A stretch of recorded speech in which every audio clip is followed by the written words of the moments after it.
Hello friends, என்னை நம்புங்க. இன்னொரு வேர்ல்டு கப் வாங்கி கொடுக்காம நிச்சயமாக நான் ரிட்டையர் ஆக மாட்டேன் அப்படிங்கிற மாதிரி ஒரு முடிவை ரோஹித் சர்மா எடுத்திருக்காரு. இது எல்லாருக்குமே சந்தோஷமாக இருந்தாலுமே கூட இன்னொரு புறம் ரோஹித் சர்மாவுடைய பேட்டிங் ஃபார்ம் அப்படிங்கிறது பெரிய ஒரு கவலை கொடுக்கும் விதமாக தான் இருந்துகிட்ருக்கு. தோனிக்கு பிறகு இந்திய அணிக்கு உலகக்கோப்பையை வாங்கி கொடுத்த ஒரு கேப்டன் தான் ரோஹித் சர்மா. T20 உலகக்கோப்பையை வாங்கி கொடுத்துட்டாரு. அதுவும் ரொம்ப த்ரில்லாக சவுத் ஆஃப்ரிக்கா அணிக்கு எதிரான ஃபைனல் போட்டியில் நம்ம ஜெயிச்சிருப்போம். அதை மறக்கவே முடியாது. இந்தியா சவுத் ஆஃப்ரிக்கா மோதும்போது பார்த்தீங்கன்னா இந்தியா ஜெயிக்கணுங்கிற எண்ணம் இருந்தாலுமே கூட இப்போ ஆப்போனண்ட் ஒரு இங்கிலாந்தோ ஆஸ்திரேலியாவோ வேறு ஒரு நாடாக இருந்துச்சு அப்படின்னா அதை வேறு லெவலில் கொண்டாடி இருப்பாங்க. ஒரு ரொம்ப தீவிரமாக ரசிகர்கள் இருந்திருப்பாங்க. பட் சவுத் ஆஃப்ரிக்கா பொறுத்த வரைக்கும் இந்தியாவோட அவங்க ரொம்ப பாவம். ஏன்னா வேர்ல்டு கப் வாங்க முடியாமல் பல வருஷமாக தவிச்சு வந்துட்டுருக்காங்க. அந்த மாதிரி சூழலில் அந்த ஃபைனல் போட்டியிலையும் கேம் சவுத் ஆஃப்ரிக்காவுக்கு சாதகமாக தான் இருந்துச்சு. கடைசியில் அந்த ஹர்திக் பாண்டியா விக்கெட் எடுத்தது, மில்லரோட விக்கெட்டு, சூரியகுமார் யாதவோட கேட்சு, இந்த மாதிரி ரொம்ப இன்ட்ரெஸ்டிங்காக தான் நம்ம இந்தியா ஜெயிச்சிருப்பாங்க. அப்போ தோனிக்கு பிறகு மிகச்சிறந்த கேப்டன் விராட் கோலி. பட் டெஸ்ட்டில் இப்போவுமே கூட கோலி வச்ச ரெக்கார்டை யாராலையுமே பீட் பண்ண முடியாது.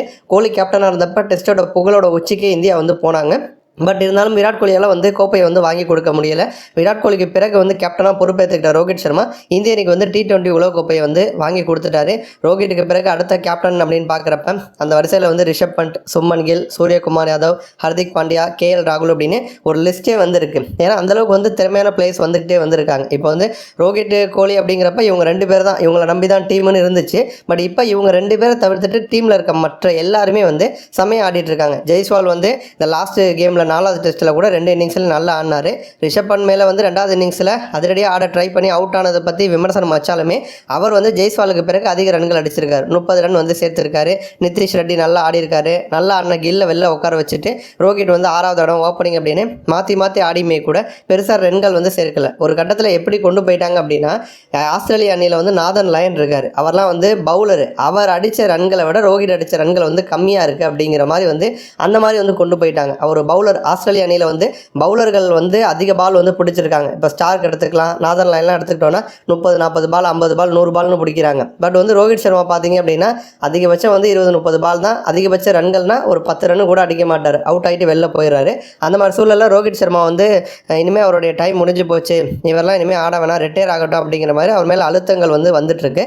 அந்த மாதிரி சூழலில் தான் எமோஷ்னலாகி இப்போ நம்ம ரோஹித் சர்மா என்ன சொல்கிறாரு அப்படின்னா, எனக்கு கொஞ்சம் டைம் கொடுங்க, கிரிக்கெட்டில் இருக்க எல்லாருக்குமே அப்ஸ் அண்ட் டவுன் இருக்கும். அதே மாதிரி தான் இப்போ நான் ரொம்ப ஒரு மோசமான ஃபார்மில் இருக்கேன். அது எனக்கு புரியுது. பட் இருந்தாலும் இதுலேருந்து மீண்டு வெளில வர முடியுங்கிற நம்பிக்கை எனக்கு இருக்குது.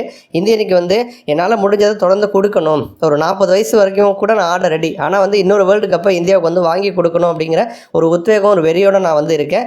பட்டு எனக்கு கொஞ்சம் டைம் மட்டும் கொடுங்க. நான் கண்டிப்பாக ஃபார்முக்கு வருவேன். என்னால் கிரிக்கெட் ஆட முடியும். இன்னும் 2-3 வருஷம் கிரிக்கெட் ஆட முடியும். நான் ஃபார்முக்கு வருவேன். இந்திய அணிக்கு திரும்ப உலகக்கோப்பையை வாங்கி கொடுப்பேன். அதுக்கு முன்னாடி யார் என்ன சொன்னாலும் இப்போதைக்கு ரிட்டையர் ஆகக்கூடிய பிளான் என்கிட்ட கிடையாது அப்படிங்கிற மாதிரி ரொம்ப எமோஷனலாக பார்த்தீங்கன்னா ஹிட்மேன் ரோஹித் சர்மா பேசியிருக்காரு.